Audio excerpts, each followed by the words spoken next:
Okay, good morning. It's Wednesday morning, 25th of March, and I really miss being in class. I can't see your faces. I usually rely on that to tell me if you're understanding what I'm saying or not, but I can't see you. I'm going to have to rely on you sending me your questions by Carson-Newman email. Please don't send things on Advanced 360. It's much easier for me to answer things on Carson-Newman email. And today, when I send out the video link, I will also be including a second revision of the syllabus. I know in the first revision I said that I would not be giving you quizzes every week, but then I was told by the administration I've got to have some sort of assignment every week. So I'll be sending you a quiz, more about the format of that later. But I just needed you to know that part.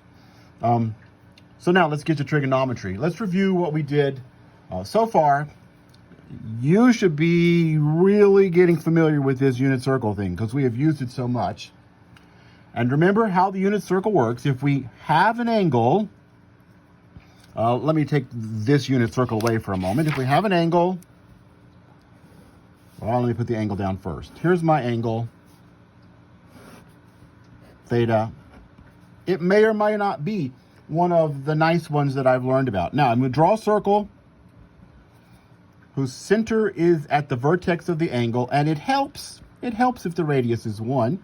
We talked about on the last set of videos what to do if the radius isn't 1, but we might as well assume we're drawing a circle of radius 1. Then this point right here, where the terminal side hits the unit circle, remember the unit circle is x squared plus y squared equals 1. And here's the axes, right? There's the x-axis and the y-axis.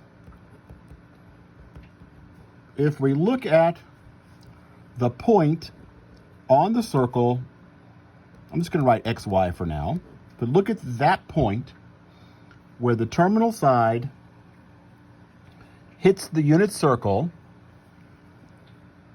then the cosine of the angle is the x value, and the sine of the angle is the y value.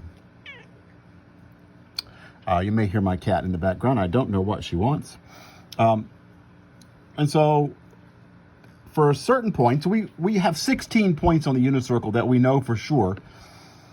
Any other point, we've got to use our calculator and make sure it's set in the right setting. If we're looking at degrees, or if we're looking at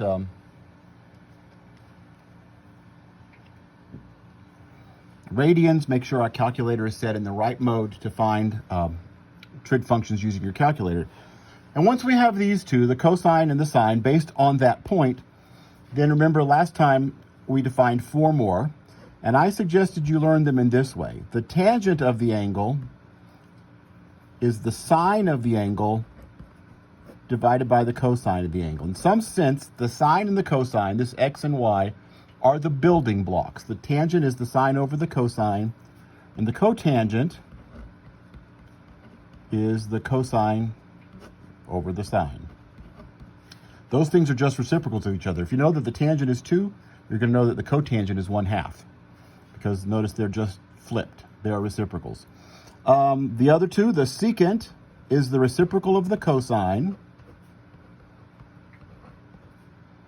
and the cosecant is the reciprocal of the sine.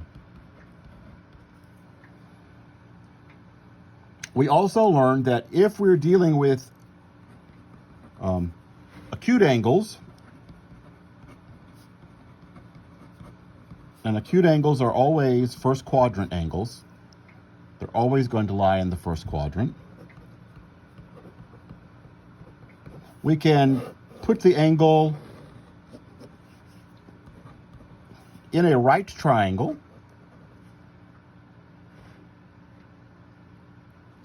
and then if this is the hypotenuse of the right triangle, this is the side opposite my angle, this is the side next to my angle, we say it's adjacent.